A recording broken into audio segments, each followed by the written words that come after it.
Oi, eu sou a Flávia. Eu sou a Isabela. E você caiu no Angu de Grilo.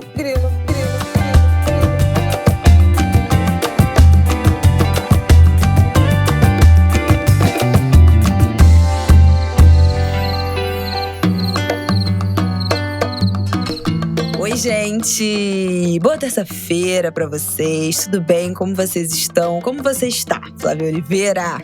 Me recuperando do meu primeiro diagnóstico confirmado de Covid-19. Depois de 2 anos invicta. Eu tenho convicção, mas não tenho provas de que tive Covid na primeira onda, né? Tive uns sintomas, mas naquela época... Não, no primeiro fim de semana pré-lockdown. Porque foi naquele primeiro fim de semana. Não, foi no fim de março de 2020, né? Eu tive sintomas, mas não tinha teste, não tinha nada. E nunca confirmei, porque meses depois, quando eu fiz a sorologia, o exame não indicou, né, a quantidade de anticorpos que confirmaria o diagnóstico. Mas dessa vez... testou positivo. Foi sim. E o pior, eu tinha tomado a 4ª dose da vacina na terça-feira da semana passada. E na quarta-feira acordei com uma dor nas costas. Achei até que pudesse ser efeito da vacina. Mas como ainda não tinha tido sintomas de gripe, mas testou negativo, eu resolvi testar também antes de ir para a TV. E qual não foi minha surpresa ao testar positivo. Depois, o diagnóstico foi confirmado com o exame PCR. Eu estou afastada, estou em isolamento em casa desde então.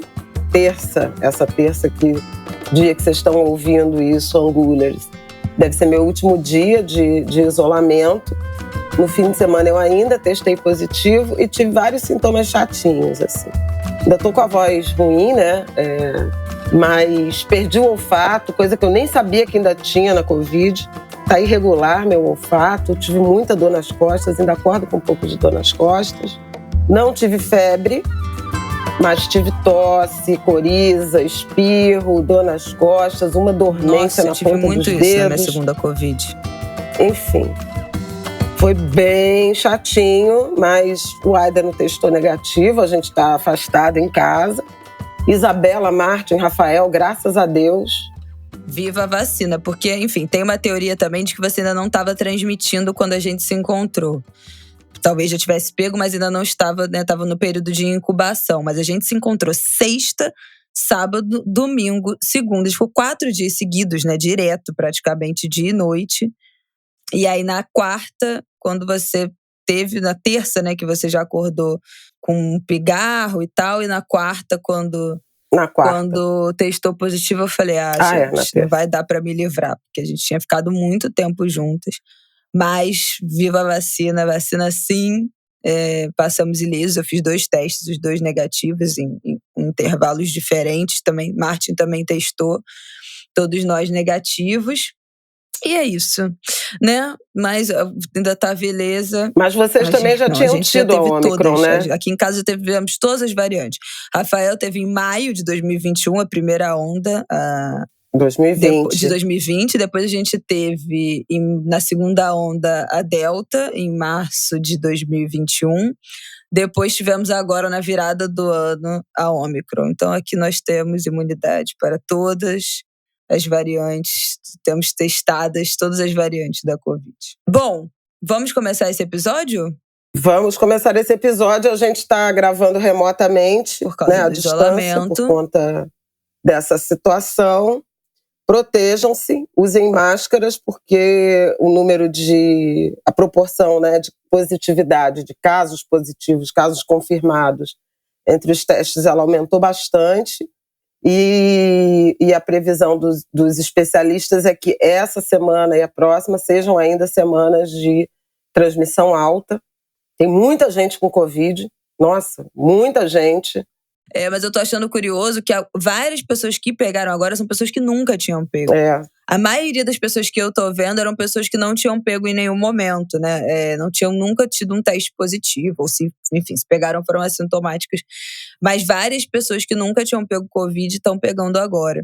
Então tá bem uma janela de oportunidade também para isso. As vacinas, né, já completando aí os 4 meses aqui no Rio, só acima de... Foi liberado semana passada, né? Pessoas acima de 50 anos tomar, mas até o momento, quarta dose só para pessoas acima de 60. A minha completa 4 meses do fim do mês e eu não vou tomar. Do Rafael, já a quarta dose, ele tomou, já completou os 4 meses no ano passado, né? Ele tomou muito cedo a dose de reforço. E a quarta dose, por ser médico... Mas o Rio já está liberando para profissionais da área de saúde, mas acima de 40 anos. Estaremos parcialmente aí um pouco defasados em breve dessa vacinação. Mas, bom, é isso. Flávia Al saindo do isolamento hoje, deu Usem tudo máscaras. certo. Vamos já aqui em casa já retomamos nosso estoque de PFF2. A gente estava usando mais máscara cirúrgica, mas voltamos a PFF2. Já recusei negócio de roda de samba, não sei o que. Esse último fim de semana falei, não vamos para aglomeração.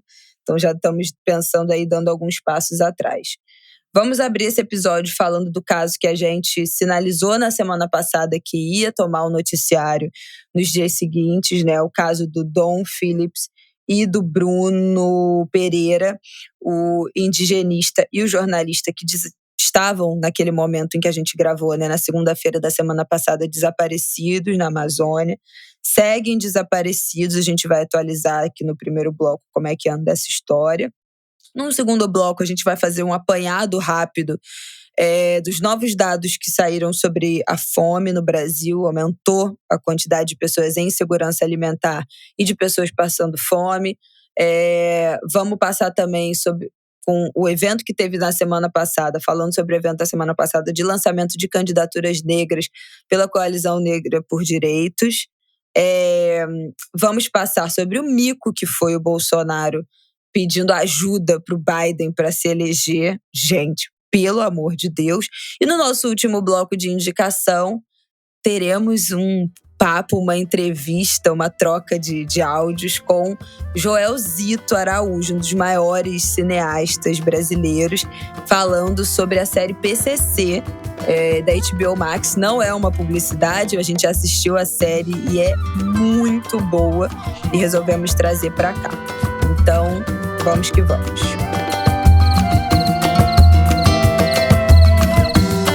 Vamos começar com a história do Dom e do Bruno. O que a gente sabe até agora desse desaparecimento? Na semana passada, a gente falou, assim, 3 linhas, né? Porque ainda era muito recente o desaparecimento, numa região de muito difícil acesso, então ainda tinha um desencontro de desapareceram, aconteceu alguma coisa, ficaram sem comunicação, se perderam. O que aconteceu? Naquela segunda-feira, o desaparecimento já tinha sido comunicado, mas ainda sem muita compreensão, né? Sem muita informação, que tinha acontecido, né? Até ali. Um desaparecimento em uma área remota. Quem reportou foram os representantes da União, né, dos povos indígenas da região do Vale do Javari, no Amazonas. Na verdade, na fronteira, né, na tríplice fronteira Amazonas, Brasil, Colômbia e Peru, uma área remota, a terra indígena ali demarcada é a segunda maior área demarcada de território indígena do Brasil, que está muito exposta à violência, inclusive do narcotráfico internacional, porque o Rio Javari é rota, né, de escoamento de cocaína. Povos indígenas isolados, é a maior concentração de povos indígenas isolados, né, de comunidades indígenas isoladas do Brasil e acho que da América Latina, ou talvez do mundo. Acho que nenhum outro país do mundo tem, né, esse nível de população tradicional. E é uma população muito exposta à violência, seja do narcotráfico, pelas invasões, dos pescadores, tem uma pesca predatória que acontece ali na região, inclusive com suspeitas de lavagem de dinheiro, né, da pesca, com a pesca, né, lavagem de dinheiro do tráfico com a pesca, garimpo, grilagem, tudo que a gente sabe em relação aos riscos que a Amazônia sofre, e uma área pouco vigiada, que seria o papel das Forças Armadas, né? Inclusive por ser uma área de fronteira. Tem uma base da FUNAI, que, enfim, está praticamente inoperante. O Bruno Araújo Pereira, era o chefe, né, da FUNAI na região, é um dos ambientalistas, um dos indigenistas mais respeitados, conhecidos e respeitados do Brasil, seja pela comunidade que estuda, pesquisa, né, seja pelos povos indígenas, tanto assim que a mobilização inicial foi dos representantes da Univale, né, do Vale do Javari, e os indígenas é que, no primeiro momento, formaram grupos de expedição para percorrer, né, o percurso que Bruno e Dom Phillips fariam. E estão até hoje, né, inclusive. A comoção junto aos povos indígenas, às comunidades locais, é algo realmente que impressiona, né, em comparação a uma lentidão do Estado brasileiro, né, e há declarações absolutamente impróprias feitas pelo presidente da República.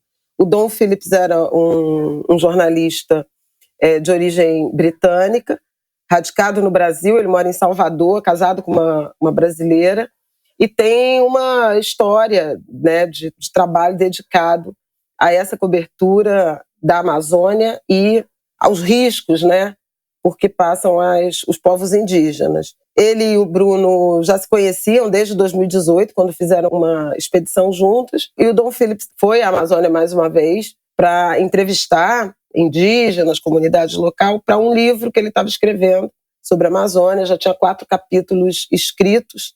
Ele era colaborador do The Guardian, jornal inglês, e também do New York Times. Aliás, houve uma imensa comoção internacional, inclusive com carta divulgada, assinada pelos principais veículos internacionais, cobrando do governo brasileiro, das autoridades brasileiras, providências. Houve decisão judicial da Justiça Federal lá no Amazonas para que o governo empenhasse todos os recursos. Houve decisão também no Supremo Tribunal Federal, do ministro Luiz Roberto Barroso, e muita mobilização das organizações da sociedade civil, Anistia Internacional, desde o primeiro momento, acompanhando, inclusive, escritórios internacionais da América Latina, não apenas a seção brasileira, outras organizações, né, também ligadas ao jornalismo. Eu até quero lembrar do Comitê para a Proteção de Jornalistas, que é uma organização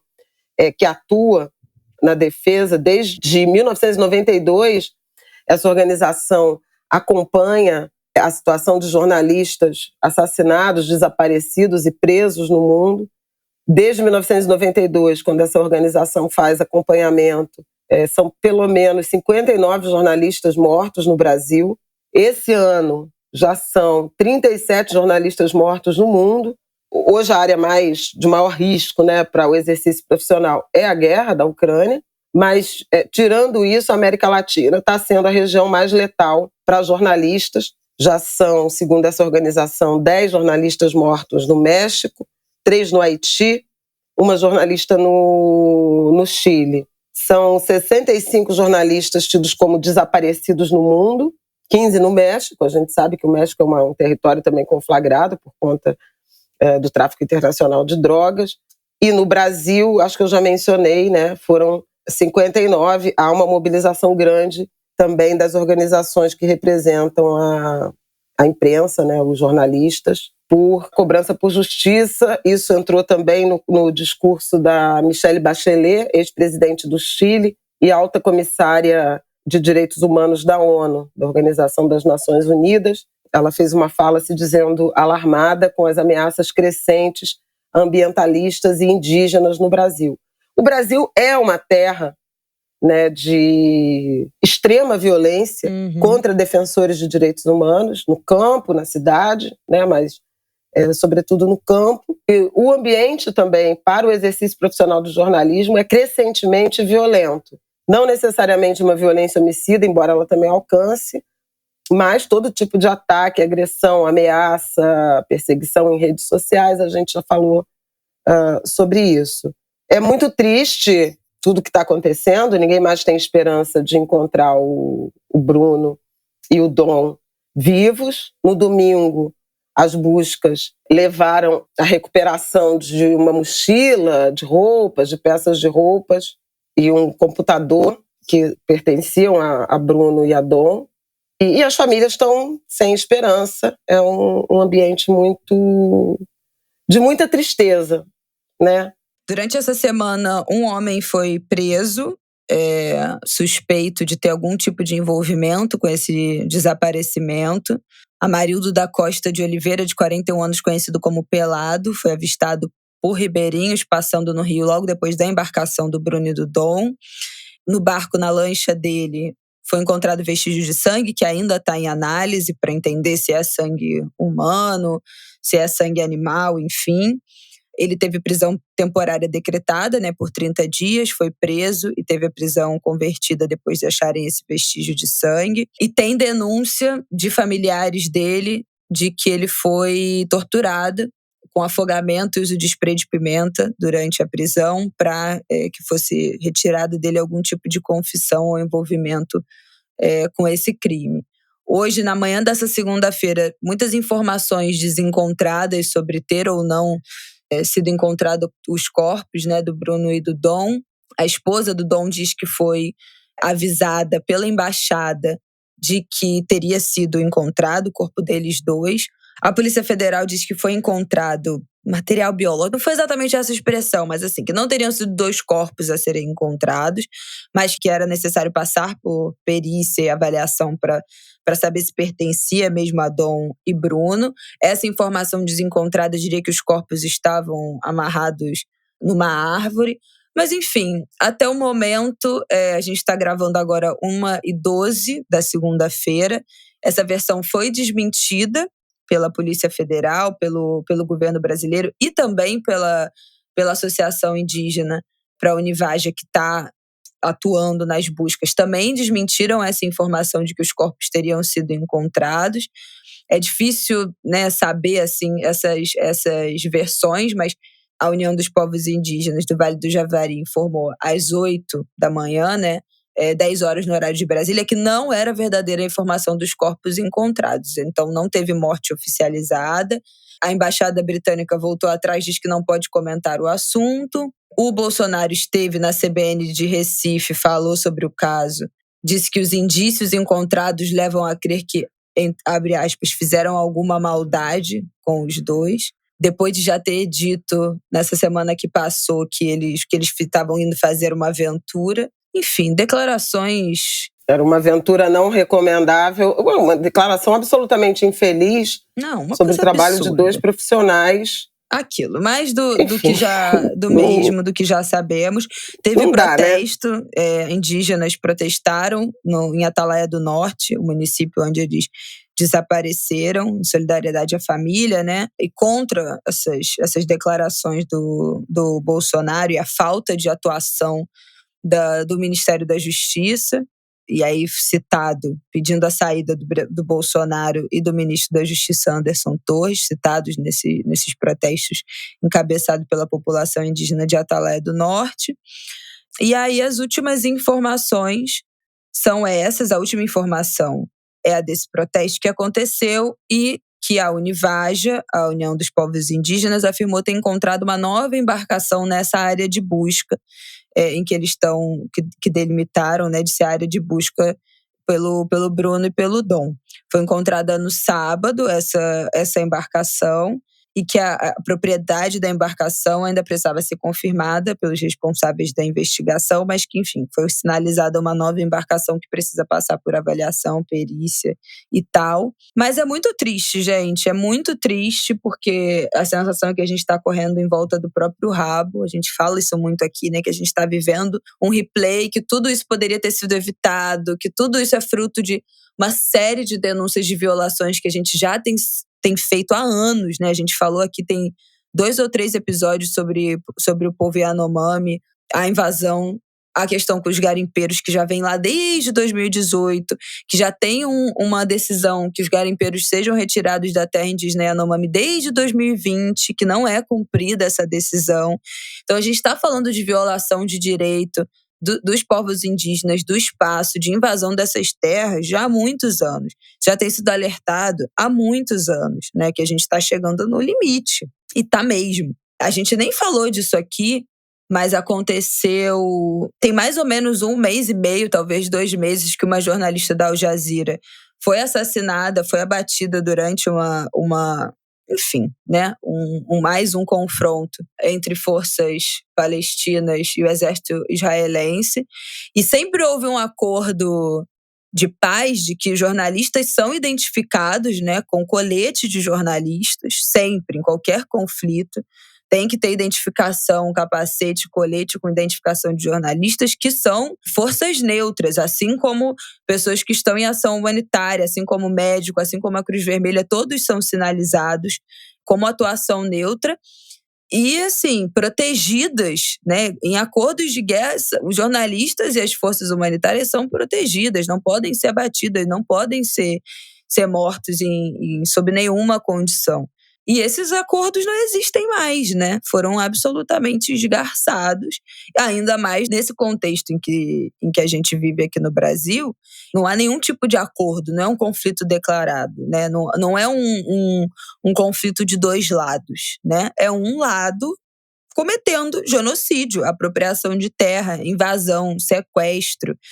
Não tem nenhum tipo de acordo de conflito, de acordo de paz, de tratado de guerra, nada, né? Por mais absurdo que pareça, uma guerra tem muitos protocolos. E aqui não tem nada disso, né? É só genocídio, é só invasão, é só sequestro, é só morte. E até essas instituições, né? Os jornalistas, as pessoas que trabalham em prol das ações humanitárias, que sempre foram protegidas durante os piores cenários, não há qualquer tipo de respeito, proteção, absolutamente nada, né? Aviso, por favor, não adentre aqui. A gente sabe como as coisas funcionam no Brasil. A gente sabe que os jornalistas aqui sempre dialogaram com todos os lados, com todas as forças, sempre estiveram em todos os territórios. Quando a gente está falando de grandes cidades, né, do tráfico, das comunidades, das facções, a gente sempre teve jornalista conversando com todos os lados, entrevistando. A gente tem até cenas dos lados início dos anos 2000 que a gente assiste e hoje parece surreal, né? Que o jornalista entrevistando os membros de facções encapuzados com um fuzil e o jornalista lá com o microfone entrevistando. A gente tem essas imagens. Isso eram coisas que aconteciam. Esse tipo de conversa aconteceu. Não sem grandes falhas e absurdos e mortes também, como foi do Tim Lopes, que teve até, né, tá fazendo 20 anos, né, esse ano. Teve até matéria no Fantástico da semana retrasada. Isso. Mas, enfim. Fez 20 anos no último dia 2 de junho. Eu ia falar até isso, né, porque no caso da cobertura em favelas, né, em particular no Rio de Janeiro, o assassinato do Tim Lopes mudou por completo, né, o padrão, né, o modelo de cobertura jornalística. Houve, no primeiro momento, um afastamento muito grande, posteriormente compensado pela multiplicação dos veículos de mídia comunitária, né, de jornalismo comunitário, que hoje até interagem, né, e são fontes de informação para a mídia, para a grande imprensa, para a mídia comercial.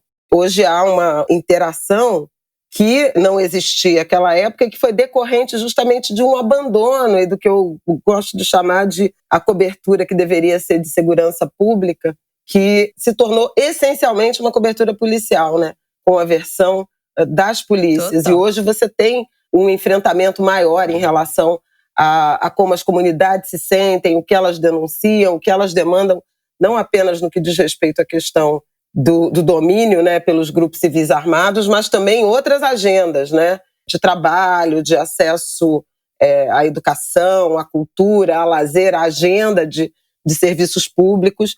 Acho que essas 2 décadas que marcam aí o assassinato do Tim, aliás, né, tudo começou na Vila Cruzeiro, a mesma segunda maior chacina decorrente de operação policial já acontecida no Rio de Janeiro. na Vila Cruzeiro, em maio, 23 mortos. Um ano depois, né, da maior chacina de 28 mortos no Jacarezinho, entre eles um policial. Então, houve, de fato, uma mudança de comportamento da imprensa em relação a essa cobertura, ou protocolos de segurança que foram criados em relação à atuação. A própria Associação Brasileira de Jornalismo Investigativo, que hoje é uma entidade, né, de representação profissional muito dedicada, né, ao trabalho seguro, né, ao exercício seguro do jornalismo, foi criada a partir daquele episódio. Então a gente vê algumas transformações, o que não significa que o ambiente ficou menos violento, e o episódio do Dom Phillips está aí para nos mostrar. E o Brasil é também um ambiente, como já dito, né, de muita violência contra defensores de direitos humanos. Nós temos recentemente a denúncia de, nos 2 últimos anos, 14 assassinatos no Maranhão, envolvendo questões fundiárias, 7 quilombolas, 2 indígenas entre esses 14 assassinatos, que foi denunciado pela Coordenação das Associações, né, dos Povos Quilombolas, a CONAC. Faz 34 anos que Chico Mendes, né, foi assassinado no Acre. Era um líder seringueiro e exatamente sofria ameaças, acabou morto. A justiça não se fez na intensidade que deveria. A missionária Dorothy Stang também foi morta no Pará, em Anapu. Hoje uma área também, de novo, envolvida, mergulhada em violência fundiária. O mesmo a gente pode dizer de Altamira, aí por outras razões que envolvem também Belo Monte, remoção de população, mas também opressão aos povos indígenas, muita violência homicida, das áreas mais violentas do Brasil. Aliás, os índices de homicídio que têm caído, né, nas estatísticas oficiais nos últimos 2 anos no Brasil, na média brasileira. No entanto, na região norte, eles continuam em crescimento, seja por essa violência homicida que envolve as questões fundiárias, né, desmatamento, garimpo, mineração ilegal, exploração ilegal, né, de madeira, invasão de terras, narcotráfico, toda sorte de problemas, com pouca atenção, né? Contrasta o agravamento da situação, contrasta com uma indiferença do governo federal. A gente vê os órgãos ambientais perdendo recursos, perdendo pessoas. O próprio Bruno Pereira foi exonerado, pediu exoneração. Completamente enfraquecido. Né? Pediu exoneração porque foi retirado do cargo na FUNAI, do cargo que tinha. Ele que fez um trabalho importante, inclusive destruição de balsas, né? de equipamentos que eram usados para pilhagem do território indígena, lá do Vale do Javari. Então, menos gente trabalhando, criminalização dos movimentos sociais, proteção ou discurso de alinhamento aos invasores, à pilhagem, o descaso com o desmatamento. Enfim, é uma situação muito grave que culmina com esse desaparecimento, e que são realmente os dois lados que atuam na defesa do território e dos povos tradicionais. De um lado, o jornalismo engajado, comprometido; do outro, os ambientalistas, os indigenistas, a sociedade civil alinhada aos povos tradicionais, às comunidades indígenas. É isso, gente. A gente não tem mais como entrar, mas, enfim, né? Não tem ainda um fechamento a essa história. Ainda está tudo bastante em aberto. O que aconteceu? Onde estão, né, Bruno e Dom? Né? Se os corpos foram encontrados, como foram essas últimas horas? O que aconteceu com eles nessa viagem de 72 quilômetros, 2 horas de viagem que nunca foram completadas, que nunca chegaram ao destino? Provavelmente voltaremos a falar disso na semana que vem. Vamos ver como é que essa história se desenrola ao longo da semana, qual vai ser a repercussão. Mas independente do fechamento, né, se realmente eles foram mortos, se eles continuarem desaparecidos, se eles estiverem sequestrados, vivos nesse momento, que, enfim, né, que as esperanças ficam, cada dia que passa, ficam ainda menores de que sejam encontrados com vida, mas já é uma história devastadora, absurda, já é um marco desses tempos, né, de onde pode chegar essas violações, esses crimes de ódio e esse abandono que vive o Brasil, né, nesse momento. É um país abandonado e não por descaso, mas por projeto. A gente fala muito isso aqui.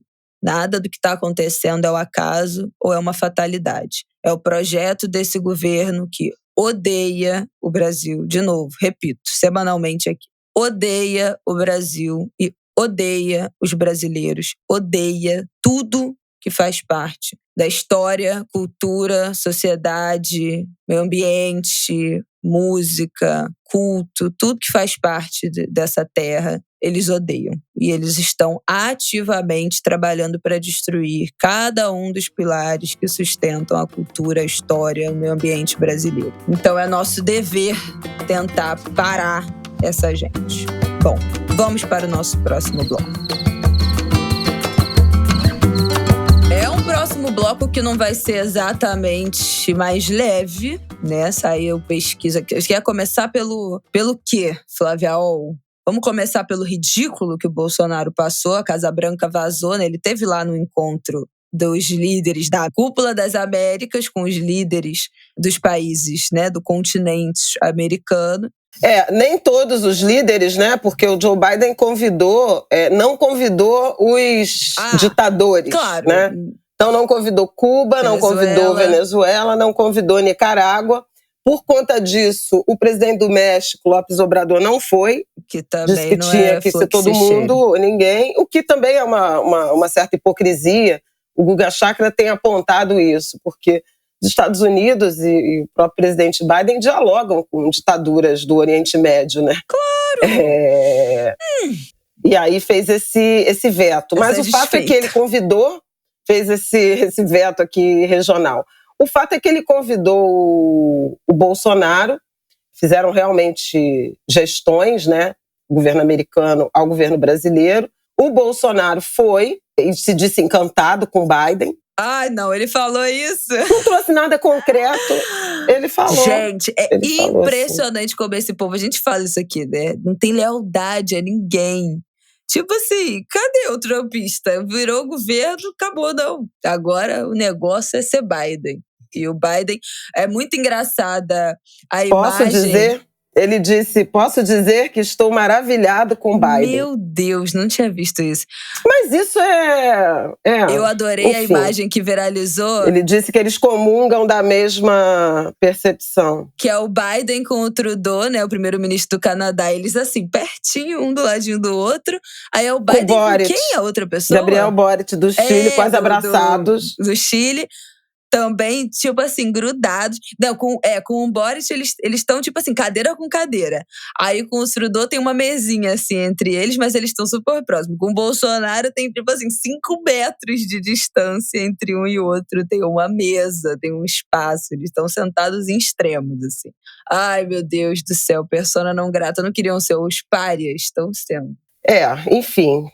E aí, eles tiveram, né, a reunião, a conversa, o pronunciamento. Tiveram, na sessão de despedida, que teve a foto, inclusive teve abracinho, sabe?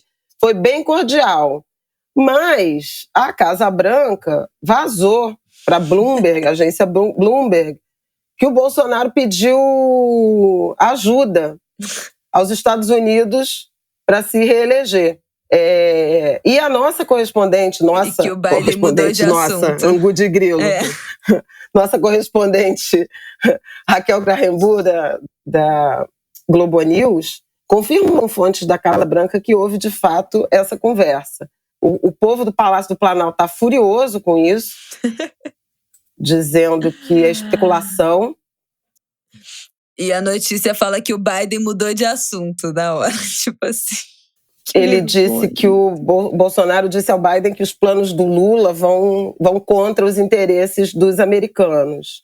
E Biden mudou de assunto, mas fez vazar isso, né? E já tinha tido aquela informação de que o diretor da CIA, né, numa reunião, num jantar com o Bolsonaro, um almoço, com o ex-embaixador dos Estados Unidos no Brasil, acho que é Todd Chapman, o nome dele, já saiu, já foi substituído. Também fez alerta sobre o risco de falar do processo eleitoral.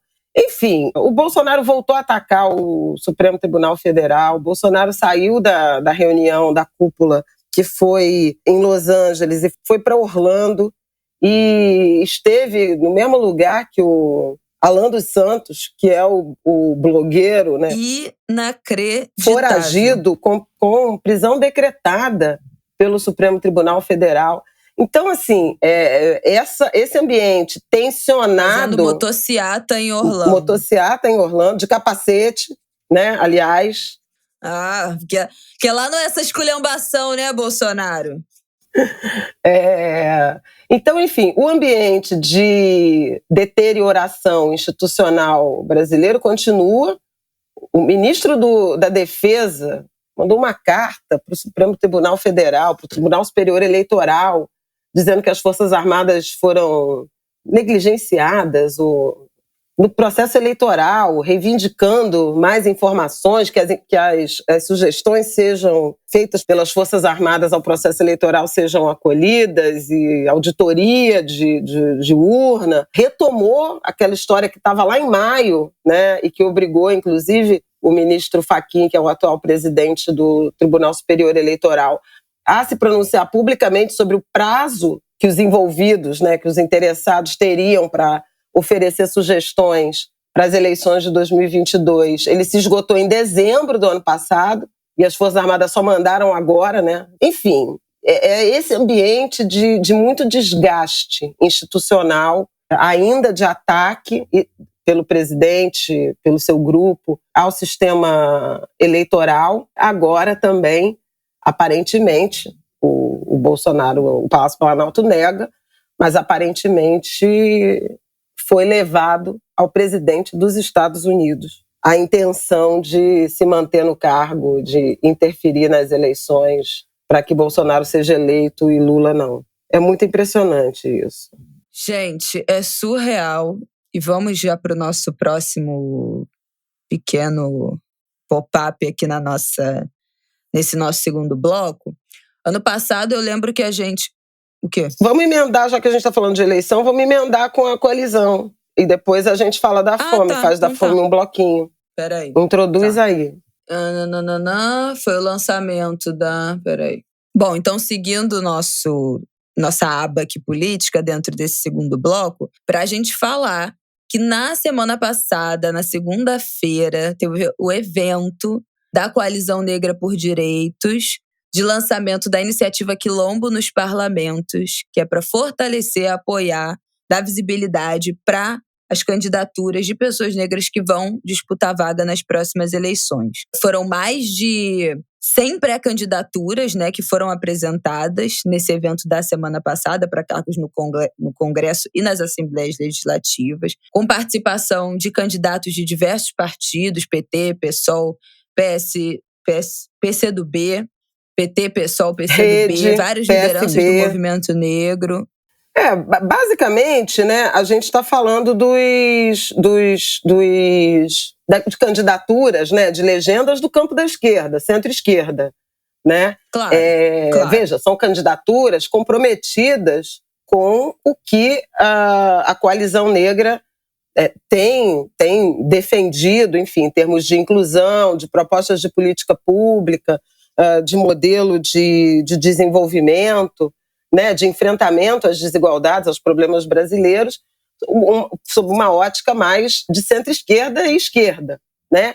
Mas eu queria chamar a atenção para, primeiro, que todo mundo fique atento, quem está minimamente envolvido, interessado nesse debate sobre mais representatividade política, de gênero, de raça, em particular, fique atento a essa iniciativa. É inédito, gente. A Coalizão Negra, eu já falei aqui no Angu e vou falar de novo, para mim é o fato político mais importante da última meia década no Brasil. E até já falei, caminha junto com movimento de mulheres e com as articulações dos povos indígenas, inclusive do ponto de vista das denúncias, né, de violações a direitos humanos, denúncias no plano internacional, a Comissão Interamericana de Direitos Humanos, ao Tribunal Penal Internacional, Congresso americano. Então, assim, realmente é algo inédito. O movimento negro brasileiro sempre foi muito forte, mas fragmentado. E a coalizão, ela marca uma interação, uma união de mais de 200 organizações, 250 organizações, coletivos e entidades do movimento negro brasileiro. De terreiro a movimento de mulheres, a coletivos de universidade, de direito, de favela, de quilombos. Então, assim, é muito forte essa articulação. E a iniciativa de fazer em São Paulo um ato, né, de lançamento coletivo de 100 de candidaturas legislativas, com a presença de figuras históricas do movimento negro. Sueli Carneiro estava lá, seu Edson Cardoso, professor Hélio, seu Milton Barbosa, a Nilma Bentes, que é lá da região norte, uma ativista assim, super potente. Você conhece também a Nilma, né? Então, conheço, eu ri porque ela é maravilhosa, gente. Ela fica, tipo assim, sentada muito quietinha. Quando ela fala, é tipo corte seco. É uma mulher de poucas palavras e papo retíssimo. Papo retíssimo, maravilhosa. Presente lá. Aliás, ela e Sueli estiveram no Rio no fim de semana. Mais um ódio com toda essa Covid, porque elas participaram do fórum, né, do encontro do Perifa Connection. Deram papo lá. Foi. Deram papo. Aquilombando pra... Qual foi o nome do evento? Aquilombando pra Adiar o Fim do Mundo. Exatamente. Cida Bento também participou do lançamento das candidaturas. Então, veja, estavam os candidatos, né, e estavam essa rede de padrinhos, né, de griots, Foi muito incrível, assim, muito incrível, e acho que vale a pena prestar atenção nisso no que diz respeito à decisão e escolha de candidatos, decisão de voto, escolhas de candidatos, para quem está interessado numa eleição, né, em fazer um exercício democrático visando ao aumento da representatividade negra, feminina, jovem, né, muitos candidatos jovens.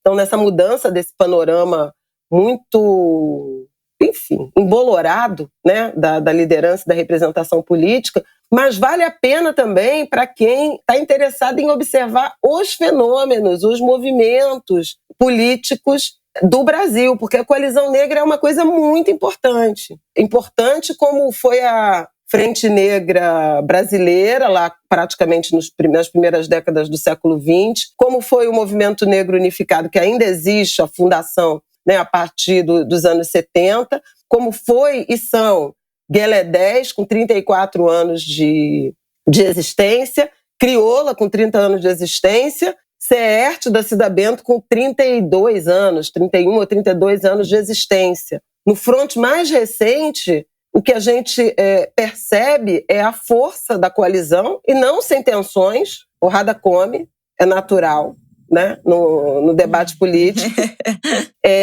Mas é muito importante observar essa articulação e essa estratégia coletiva, assim como alguns movimentos, né, relacionados à inclusão e à maior participação política das mulheres negras, que eu também quero chamar a atenção. Instituto Marielle Franco é né? O movimento Mulheres Negras Decidem é outro, de formação política e de construção de candidaturas. A Tenda, que tem como fundadora a Laura Astrolábio. São todos movimentos, gente, de busca de protagonismo político, porque as pessoas falam assim, cadê o movimento negro? Não é visível. Não é visível, pode não estar visível na grande imprensa, como está o PSDB, entendeu?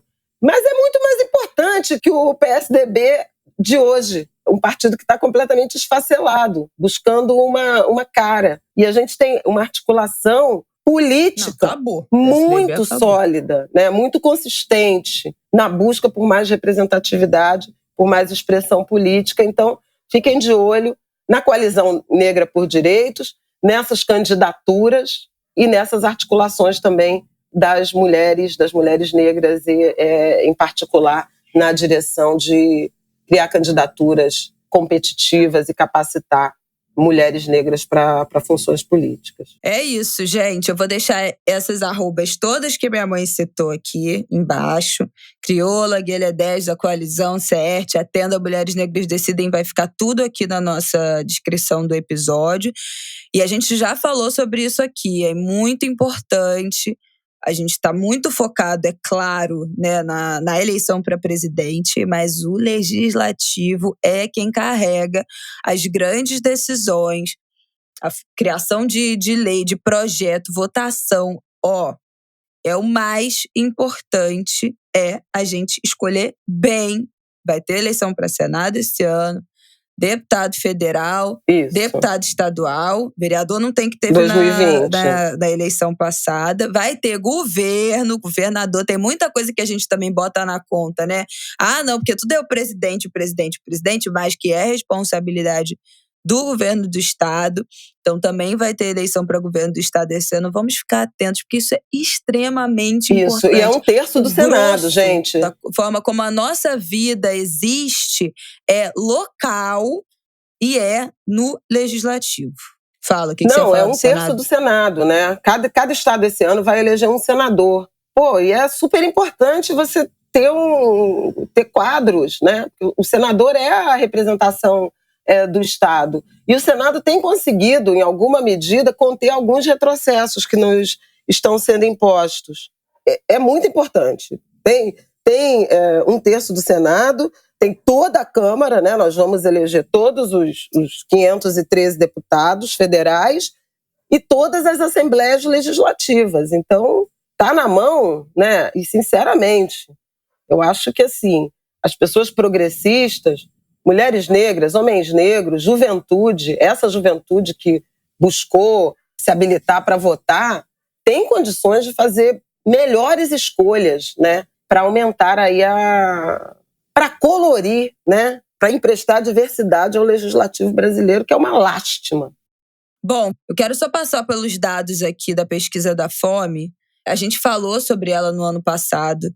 Lá no ano passado ou retrasado, lá no auge da pandemia, que saiu a pesquisa, 19 milhões de brasileiros estavam em insegurança alimentar grave, que configura fome. Essa pesquisa foi refeita agora. Vou também deixar o link aqui para vocês acessarem o site. Tem os infográficos, tem a explicação, tudo certinho. Tem o relatório da pesquisa completa, mas o site traduziu muito bem visualmente e com texto muito fácil de compreensão esses dados. O site é o olheparaafome.com.br, vai estar aqui embaixo na descrição o link certinho. Então, no final de 2020, eram 19 milhões e 100 mil brasileiros que conviviam com a fome. E em 2022, esse número saltou para 33 milhões e 100 mil brasileiros que não têm o que comer. Insegurança alimentar grave. Vou repetir aqui de novo quais são esses graus, né, da insegurança alimentar, porque tem a leve, a moderada e a grave. Então, quando a gente fala que 33 milhões de brasileiros estão passando fome, é porque elas estão privadas do consumo de alimento. É literalmente passar fome. Mas, além disso, nós temos o outro dado que saltou, que é absurdo também, é que 125 milhões de pessoas, é mais da metade do que a população total do Brasil. Nesse momento são... Eles estão estimando em 125 milhões e 200 mil pessoas com algum grau de insegurança alimentar. E 33 fome. Mas eu queria falar a porcentagem. Aí vai dar 158 milhões, né? 15% da população brasileira passando fome e 58, quase 59% em insegurança alimentar, entre leve, moderada e grave. Nesse momento, só 41% da população brasileira está em segurança alimentar, que são pessoas que não têm nenhum tipo de questão, nenhum tipo de incerteza, nenhum tipo de dificuldade ou de precisar escolher o alimento que vai comprar. Então, só 41% das pessoas estão conseguindo se alimentar adequadamente, sem nenhuma dificuldade em relação a isso. A insegurança alimentar tem 3 níveis. O leve, que é a incerteza quanto ao acesso a alimentos em um futuro próximo, e ou quando a qualidade da alimentação já está comprometida. Então, quando você deixa de comprar algum alimento e passa a comprar um mais barato, e às vezes nutricionalmente mais pobre, porque você não tem dinheiro. A insegurança alimentar moderada, que é a quantidade insuficiente de alimento, que é quando as pessoas comem menos, fazem menos refeição por dia, né? Então cortam uma refeição porque não tem quantidade suficiente para que toda a família faça todas as refeições. E a insegurança alimentar grave, que é a privação de consumo de alimento, é realmente a fome, né? Esses dados são alarmantes, porque a gente tem um comparativo aqui. A melhor proporção que a gente chegou dentro desses dados da PNAD, né, tem um comparativo aqui nesse site, olheprafome.com.br, que em 2013 a gente tinha 77% da população brasileira em insegurança alimentar. A gente caiu em 9 anos, né? Em 8, 9 anos, porque a pesquisa é 2021, 2022, esse último dado que a gente está citando agora, a gente caiu de 77% para 41% da população em insegurança alimentar. A fome, naquele momento, em 2013, era 4%. Agora já são 15,5%, quase 16% daqui a pouco. A gente tinha, naquele momento, 4 mais 6 mais 12, vamos lá, 22% da população em insegurança, em algum grau de insegurança alimentar. Agora são 58%, mais da metade da população brasileira. Então, gente, enfim, eu acho que a gente não tem nem o que mais dizer e se estender. A gente fez um episódio na pandemia falando sobre esse primeiro dado da fome.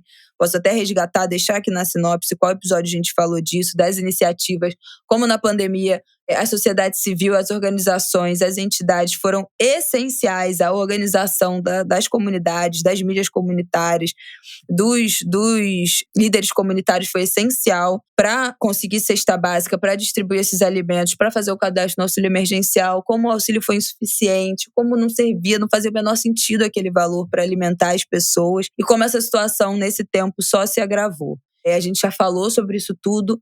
Acho que nem tem porquê, né, a gente entrar mais. A gente teve um episódio muito importante quando a gente falou da guerra da Ucrânia e Rússia, que a gente entrevistou a Juliana Gomes, do Comida Saudável para Todos. Também vou deixar esse episódio listado aqui, porque a gente falou sobre a questão da alimentação no Brasil, esse modelo de agricultura brasileira, a dificuldade de acessar a agricultura familiar, a falta de incentivo à agricultura familiar, como a nossa construção da agricultura brasileira é voltada para a exportação, para a commodity, e como isso propicia essa relação entre a fome e um país trilionário, né, e que as pessoas passam fome, em que a alimentação não chega, em que a alimentação é cara, por que não tem comida para as pessoas. São decisões, né, isso também é um projeto.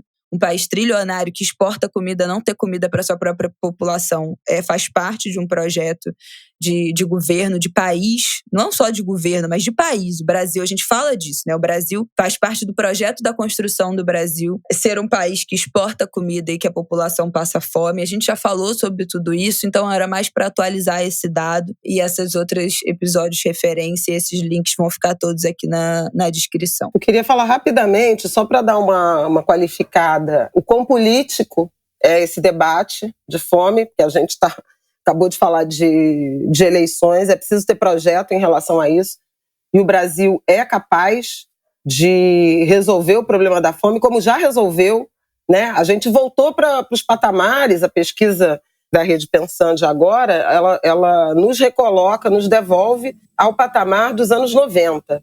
Mas entre os anos 90 até praticamente a primeira década, né, completa desse século XXI, a gente conseguiu praticamente erradicar a fome, tirar o Brasil do mapa da fome.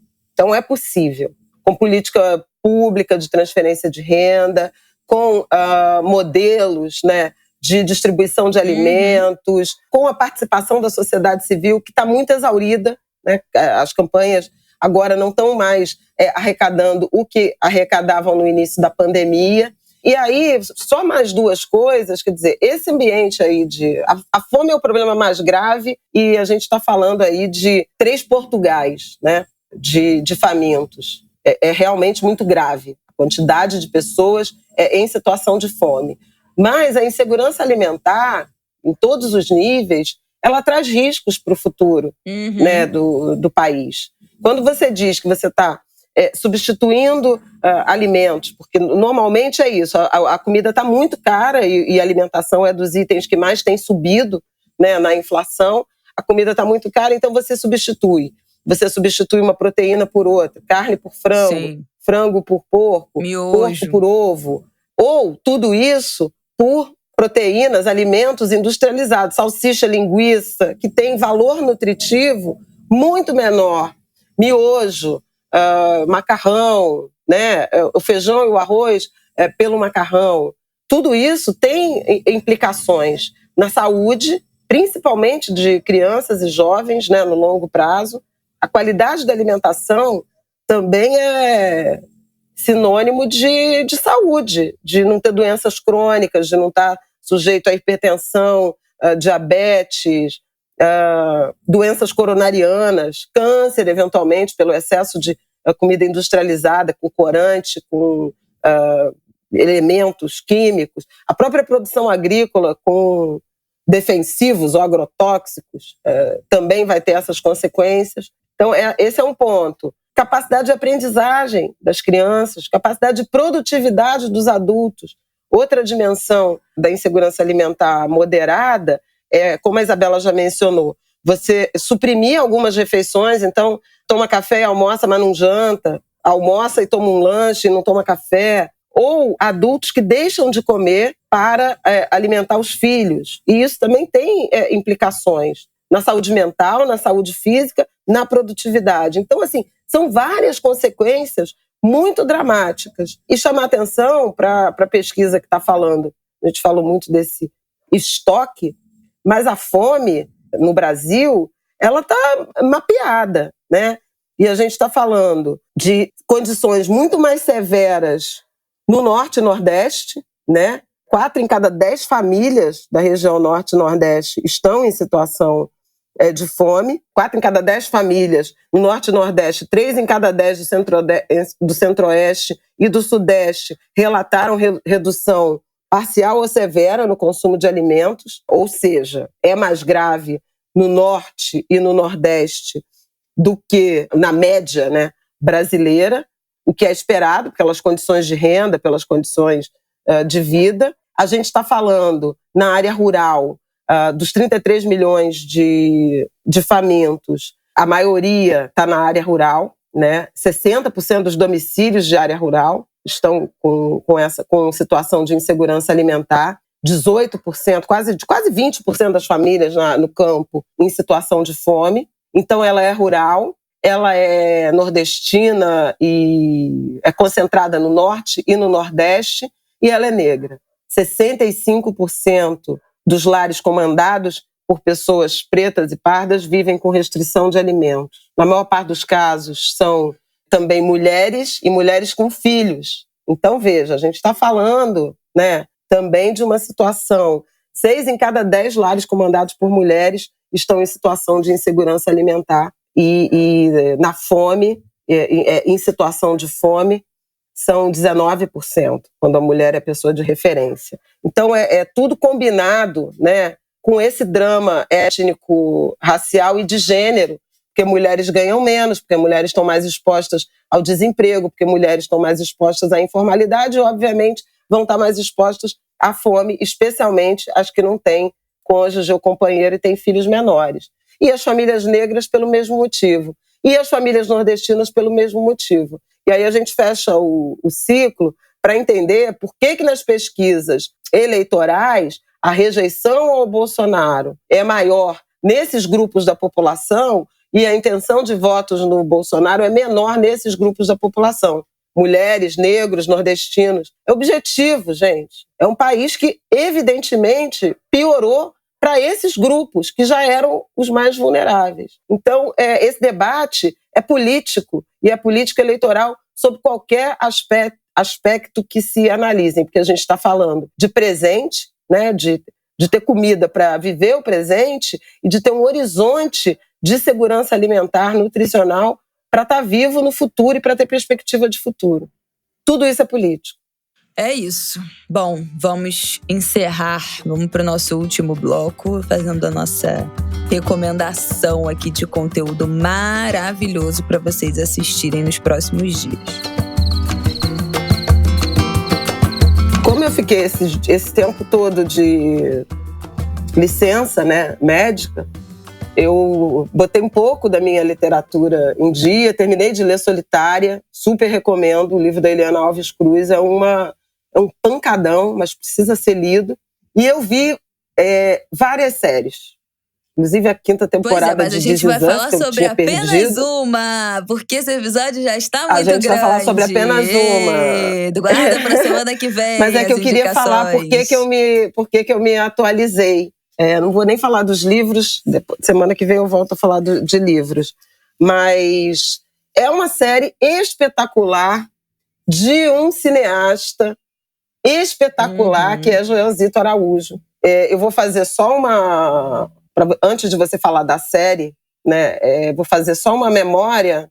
Não, eu só ia ler a sinopse. É que eu queria dizer quem é o Joelzito Araújo. Eu só ia falar a sinopse da série. Joelzito Araújo é Então fala quem é, por favor. Um dos grandes intelectuais brasileiros, negros, mas um grande cineasta também. Ele é conhecido pelo documentário A Negação do Brasil, do ano 2000, que é a tese de doutorado que ele defendeu na USP, em 99, que gerou um livro também. No documentário, assim como na tese, ele fala da representação da população negra nas telenovelas entre 63 e 1997. E fala dos papéis subalternos. Então, assim, o Joelzito é um dos primeiros caras a se debruçar sobre a falta de representatividade negra, feminina ou masculina, no audiovisual, na produção de telenovelas no Brasil. É um pensamento crítico absolutamente essencial, né, para pensar indústria cultural, produção cultural no Brasil, produção audiovisual no Brasil. Ele também é autor, dirigiu um documentário lindo, que eu super recomendo, sobre o Fela Kuti, meu amigo Fela. Então, é um cara super qualificado e que fez, agora, nessa série que a Isabela vai mencionar, sua primeira incursão, produção na área de segurança pública. Dá o papo, Bela. Pois é. A série, gente, é da HBO Max, que não está pagando este episódio, mas poderia, né? HBO, liga pra gente. Mas chama PCC, Poder Secreto. E muito interessante, eu acabei o primeiro episódio que a minha mãe falou, eu comecei a assistir com o Rafael, e tem uma coisa muito interessante na sinopse que fala: narrado pelos irmãos, o segredo do poder do PCC revela-se na sua estrutura, uma maçonaria do crime implacável em seus ideais. Essa comparação na verdade, com que a gente também, o estereótipo, né, da maçonaria que foi criado, que foi enfim, que é o que está na nossa mente. Mas é muito interessante porque o primeiro episódio fala de como é que eram os presídios, né? Como é que era estar preso antes do PCC, o que motivou, fala da chacina, né, do Carandiru, do massacre do Carandiru, e da criação do dia, de como é que foi a decisão, o momento em que o PCC foi criado e o que viraram os presídios depois do PCC. Então, o primeiro episódio dá esse contexto. Só que ele dá esse contexto entrevistando pessoas, ex-detentos, né? Ex-pessoas que ficaram privadas de liberdade. Naquele momento pré-PCC, fundadores do PCC dão entrevista, alguns ainda presos, né? Ainda em cárcere, outros já com a sua pena cumprida. E um depoimento de como é que ficou depois. E, gente, foi muito chocante nos primeiros minutos, até você se acostumar, que são as pessoas que estão sentadas ali, que elas falam, não, porque eu cometi crime tal, a minha vida foi essa, e aí foi meu primeiro homicídio. E é muito honesto, é muito cru, assim, a linguagem. Não tem voz de pato, não tem falando à sombra, não tem só especialista, né? A gente até perguntou, minha mãe até perguntou isso pro Joelzito, a gente vai até introduzir essa pergunta, mas gera até um estranhamento no começo, você vê aqueles caras que são criminosos, que foram condenados, que cumpriram sua pena, estão ali sentados falando sobre a sua trajetória no crime, sobre como é que era ficar preso antes do PCC, como é que foi o momento da fundação, como é que foi a prisão depois do PCC, o que mudou, quais foram as regras, né, que foram implementadas. E é muito interessante, é muito cru, assim, é muito visceral. Esses depoimentos são assim, sem nenhum melindre, sem tentar nem um pouco apaziguar, né, falar, suavizar, sem nenhum tipo de suavização do que era e do que foi essa vida egressa desses caras. E tem até uma mulher também que dá entrevista, né, que me parece que como era o nome dela? Malandra, o vulgo dela. Mas, claro, majoritariamente homens dão entrevista, né, nesse primeiro momento do que eu já assisti até agora. Mas eu fiquei muito impressionada com a crueza desses depoimentos e como isso é importante. É uma visão que eu acho que é muito nova. E aí a gente perguntou, não foi isso, Flávio, para o Joelzito, exatamente sobre isso. Que não tem só especialista, autoridades, né, dando seus pareceres e dando as suas entrevistas e o seu ponto de vista. Também tem essas pessoas que viveram o crime, que foram condenadas, que cumpriram pena ou ainda estão cumprindo pena, falando em primeira pessoa. E aí a gente questionou se essa escolha por ter todos esses lados de forma muito mais equilibrada, não houve ele não temeu, não teve nenhuma apreensão em algum momento de que fosse interpretada como uma apologia ou uma romantização até do crime. Olha o que ele respondeu.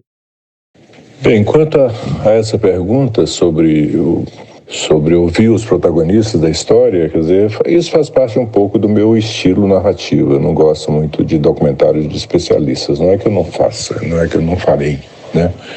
Mas eu acho que, na medida do possível, que o tema permite, né, ouvir os protagonistas, isso torna uma narrativa muito mais interessante. E no caso específico, como eu estava lidando com o mundo da criminalidade, com a organização criminosa mais potente e mais famosa da América do Sul no momento, né, eu não tive a preocupação de que essa escolha, o fato de dar voz aos protagonistas, poderia ser interpretado como uma apologia ou romantização do crime, não. Porque para todos os envolvidos, para todos aqueles que nós convidamos para dar entrevista, nós fomos absolutamente claros, foi um papo reto de dizer, olha, a originalidade dessa série é que nós vamos buscar as diferentes narrativas, a narrativa do Estado, né, a narrativa do PCC e as narrativas das pessoas que foram atravessadas pelo mundo do crime e pela guerra entre PCC e Estado.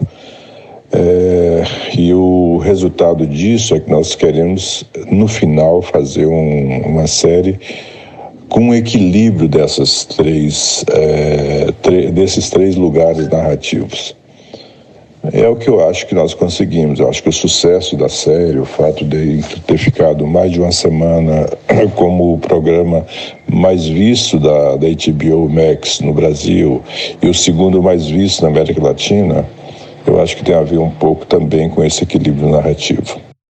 Não, eu fiquei muito impressionada e a conversa com o Joelzito foi muito por aí. Já comentamos aqui hoje, né, sobre o caso Tim Lopes, e tem um certo tabu, um novo modelo, né, em que os criminosos não são exatamente ouvidos, praticamente não são ouvidos, e tem uma farta produção aí de documentários, de audiovisual ligados à segurança pública, e o que surpreende, no primeiro momento, no PCC, é justamente isso que a Isabela falou. Criminosos ou egressos, né, que estão na gênese da formação desse grupo criminoso, cuja origem é reivindicar dignidade ou direitos humanos no sistema carcerário, né? Um sistema carcerário que era totalmente permeado pela violência dentro do próprio sistema. Tem um momento que um dos entrevistados fala: se tiver 2.000 presos numa determinada unidade, tem 4.000 facas. Todo mundo tinha faca.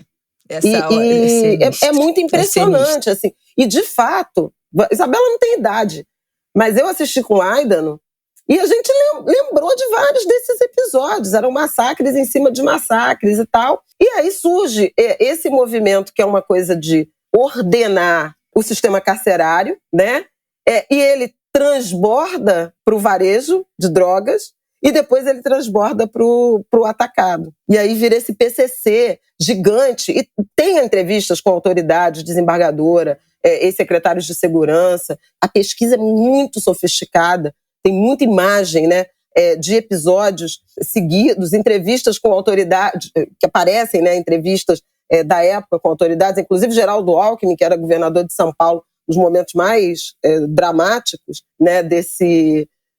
ele aparece várias vezes no documentário. Tem a percepção da favela, né, de ativistas, de pessoas das favelas, dizendo qual era o ambiente de homicídio permanente dentro das comunidades. E como aquela ética do PCC, ela transforma também o cotidiano das comunidades, normatiza uma atuação. É muito complexo, é muito impressionante. Realmente assim, uma série de excelência. Ela é baseada no livro Irmãos, uma história do PCC, do Gabriel Feltran. Gabriel, que é professor no Departamento de Sociologia da Universidade Federal de São Carlos, lá em São Paulo. Ele tem vários livros publicados. O Josito contou que outros pesquisadores da área de segurança pública também participaram como consultores, incluindo o próprio Gabriel. Ele citou o Daniel Irata, que é um pesquisador de altíssima qualidade também, de segurança pública aqui no Rio de Janeiro. Ele é do Grupo de Estudos de Novos Ilegalismos da UF, Universidade Federal Fluminense. Também foi consultor. Mas, assim, o trabalho de pesquisa, de convencimento, as entrevistas, Isabela só viu o primeiro episódio, as entrevistas, a profundidade, né? E a pesquisa também, porque tem depoimentos que esses criminosos que estão na gênese do PCC deram ao Ministério Público, né? Interrogatórios que eles participaram, e também tem essas imagens. Eles foram ao Paraguai também filmar, porque tem, como eu falei, transborda para o tráfico internacional de drogas, né? Transborda para divisas, para outros estados, para o Rio Grande do Norte, para o Amazonas, né?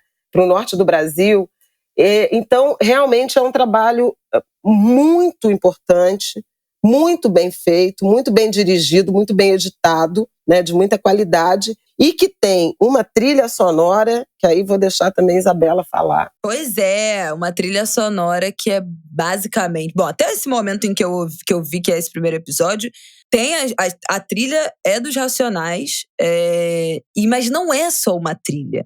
Tem vários momentos em que a cena também é tomada quase que como um lyric video, né, da letra da música passando na tela, como se fosse também um narrador daquilo que está sendo exposto, né, ali, que está sendo contado. Então não é só uma trilha sonora. As músicas do Racionais também são narradores dessa história que está sendo contada ali. E aí é muito interessante, a gente falou aqui, tem 2 semanas, né, da entrevista do Mano Brown com a Sueli, da importância daquela entrevista, da importância do Mano Brown. E os Racionais, independente se você gostar ou não de rap, se você ouvir ou não o rap, se você gostar de ouvir ou não o estilo de rap que eles façam, é inegável. A gente precisa reconhecer a importância do Racionais para a história do Brasil. Nem só para a música brasileira, mas como analistas muito precisos da sociedade brasileira. Relatos dessa vida, né? Da vida na periferia, nas quebradas. É muito impressionante. Extrapola a música, extrapola o ambiente musical. Não é só importante para a música brasileira, é importante como uma análise profunda da sociedade que, naquele momento, ou até aquele momento, era muito invisibilizado ainda na música, e na mídia, e na imprensa, e na comunicação, enfim, era muito pouco vista, né? Era uma parte da sociedade muito pouco vista. Se ainda você imagina há 30, 40 anos atrás. Eu achei muito impressionante. Não tem só Racionais, mas predominantemente Racionais. Tem Dexter também, algumas coisas que eu consegui identificar. Mas o predomínio é sim de Racionais e do Sobrevivendo no Inferno, que foi recentemente apontado como um dos 10 álbuns brasileiros obrigatórios de todos os tempos. E a música, não sei se você teve essa sensação, mas a música não é uma trilha, não é um coadjuvante. Ela é personagem, ela explica. Ela explica o ambiente. Sim. Ela explica... Não fica de fundo, né? Fundo. A música parece como um bloco, como uma narração. Na série inteira. E aí depois se retira. É muito impressionante, assim, a forma, inclusive, como o Joelzito construiu, né? A música como parte do roteiro, como personagem. A música do Racionais MC. Isso que a Isabela falou é perfeito, assim. Reconhece essa importância, né? Dessa produção artística para se compreender a história do Brasil. E aí a gente perguntou para o Joelzito exatamente isso. Por que, como foi a escolha dos Racionais para serem a grande estrela dessa narração, não só da trilha, mas dessa narração desse documentário. E aí ele falou isso aqui. A trilha musical foi a coisa que me surgiu bem no início, bem no tratamento do primeiro roteiro, porque eu vi essa grande proximidade de como o hip hop, como o rap, especialmente como Racionais MCs, tem sido uma espécie de griots do mundo da periferia que passa pelo mundo da criminalidade também, né?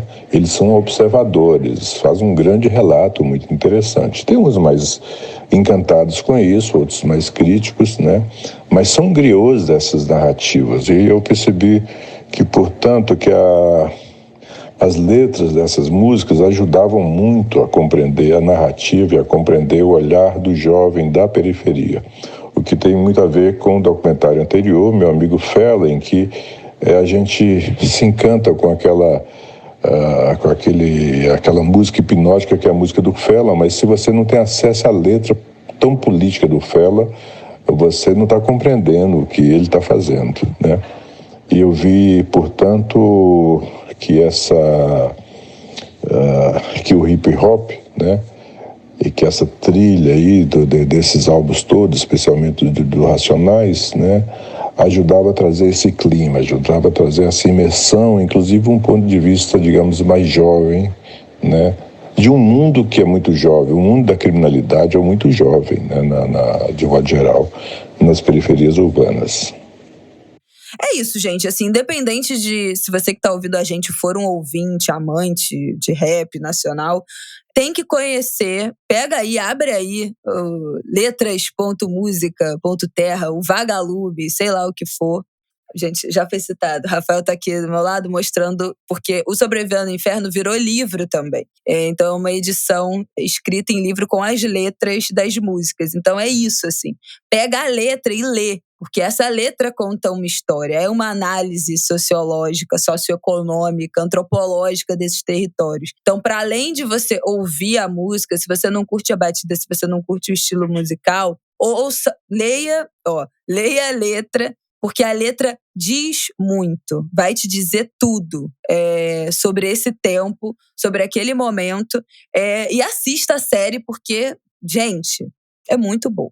E vamos fechar esse episódio, Flávia? Vamos fechar esse episódio. Parabéns pro Joelzito, porque realmente ele trabalhou nesses anos de pandemia, nesse documentário, principalmente o ano de 2021. Também filmou um longa chamado O Pai da Rita, que é baseado numa canção do Chico Buarque e que tem a Elisa Lucinda. Fica também a dica, ainda não assisti, mas fica a dica. Mas esse é ficção. É um elenco também predominantemente negro.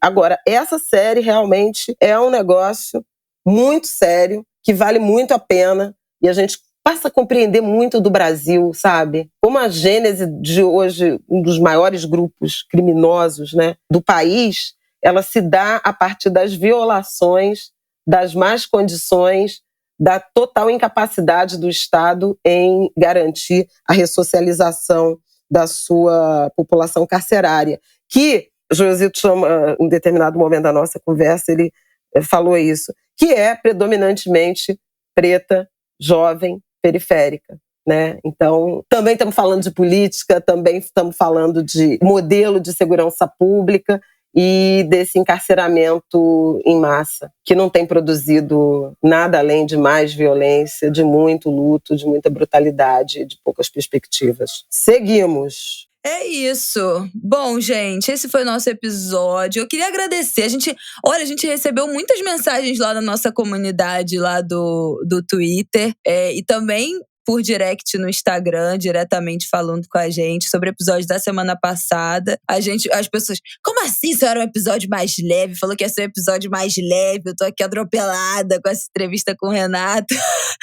Gente, a gente tenta, né? Mas os assuntos acabam ficando densos por aqui. Muito feliz que vocês gostaram. Pessoas que estão vivendo aí no processo de luto, né? Mandaram mensagem pra gente também.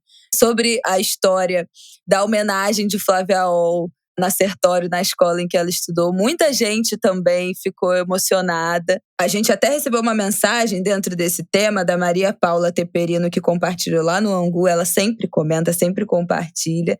Falou que se emocionou muito ouvindo a história e que ela também passou por isso. Uma professora falou para a mãe dela que me tirasse daquela escola em que ela estudava, escola especial, porque a Maria Paula é uma mulher com deficiência, e colocasse ela numa escola regular, e que aquilo foi determinante para a vida dela, para a educação dela e para a transformação dela hoje na mulher, na profissional que ela é.